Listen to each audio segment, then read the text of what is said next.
Zionis menuju neraka, kerumunan para pemuda Gaza sengaja ditembak pakai rudal oleh tentara Israel, Zionis pantas dimusnahkan. حاجه الناس تيجي من جوا اهالينا ما شفنا الا الدبابه داخل وطبق طخ في الناس شهداء فيه اصابات فيه جرحى فيه قطع رجلين فيه كل شيء جوا فيش اسعافات وين الاسعافات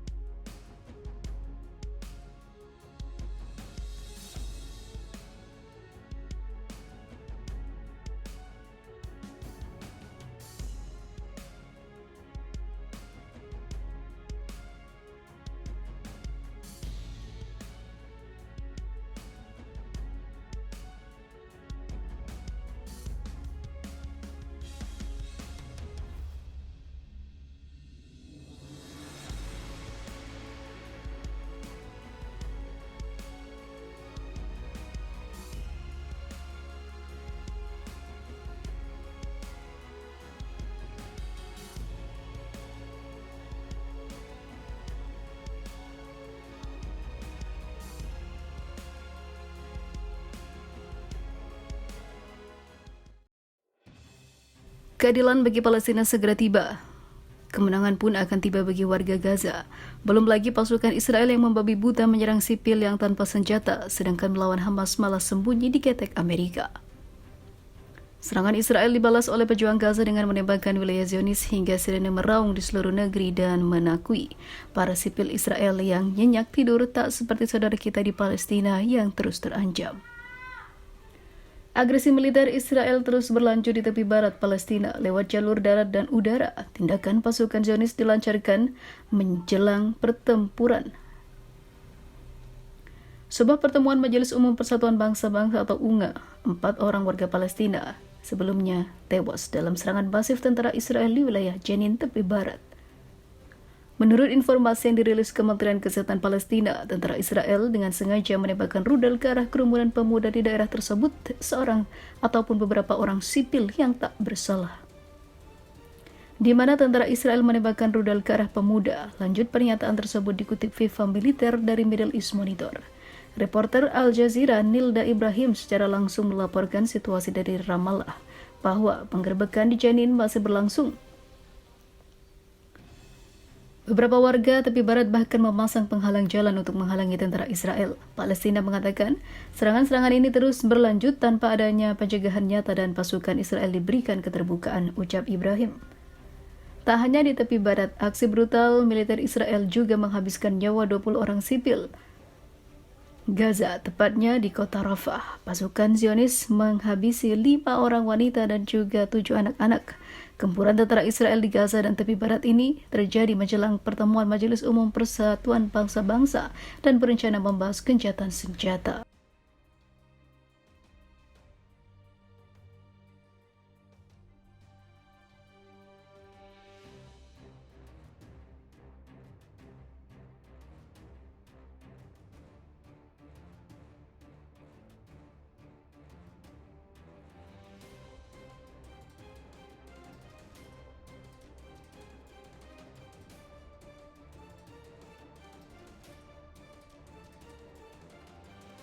Dikira tewas dalam pertempuran 2014 lalu, kini Komandan Hamas bangkit dari kematiannya dan menjadi dalang dalam serangan 7 Oktober.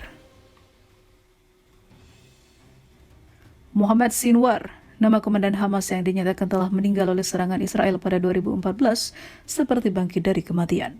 Sosoknya ternyata masih hidup dan ikut mendalangi serangan 7 Oktober ke Israel. Dia adalah adik Yahya Sinwar, pemimpin operasional Hamas di Gaza. Menurut mata-mata Israel, Muhammad Sinwar berspesialisasi dalam penculikan dan juga infiltrasi lintas batas. Sumber-sumber yang dekat dengan intelijen Israel mengatakan Muhammad Sinwar masih hidup dalam kerahasiaan di terowongan-terowongan dan di jalur Gaza selama bertahun-tahun dan menjadi dalang dalam pertempuran dengan Israel. Mereka mengatakan jika dirinya terlibat erat dengan perencanaan serangan 7 Oktober yang sudah menghabisi ribuan Zionis. Dia 100% salah satu tim inti yang merencanakan serangan pada 7 Oktober lalu, kata mantan kepala kontrateror Mossad kepada Telegraph yang dilansir pada hari Minggu kemarin. Sumber itu menggambarkannya sebagai bagian dari kelompok 3 hingga 4 tokoh kunci di balik serangan mematikan tersebut. Dalam kepemimpinan militer, dia sangat penting. Dia berada di urutan ke-7 dalam daftar orang yang dicari bersama orang-orang seperti Muhammad Deif, Marwan Issa, dan juga Taufik Abu Naim. Dia adalah sosok penting dan dia pasti masih hidup. Ronen Solomon, analis intelijen independen dan juga penulis blog Intel Times, mengatakan Muhammad Sinwar yang membantu membebaskan kakaknya Yahya Sinwar dari penjara Israel dalam pertukaran tahanan penting pada tahun 2011 dianggap sebagai salah satu otak utama dalam merencanakan invasi dan juga pembantaian di 7 Oktober. Keahliannya adalah infiltrasi perbatasan dan juga penculikan untuk mengamankan pembebasan semua tahanan, kata Solomon yang telah mengikuti Muhammad Sinwar selama lebih dari 2 dekade. Mengumpulkan arsip dokumen, foto, dan juga wawancara yang membantu menjelaskan sosok yang terkenal tertutup tersebut. Begitulah kerahasiaan yang menyelimuti Muhammad Sinwar sehingga penduduk Gaza pun tidak lagi mengenalinya, kata Solomon.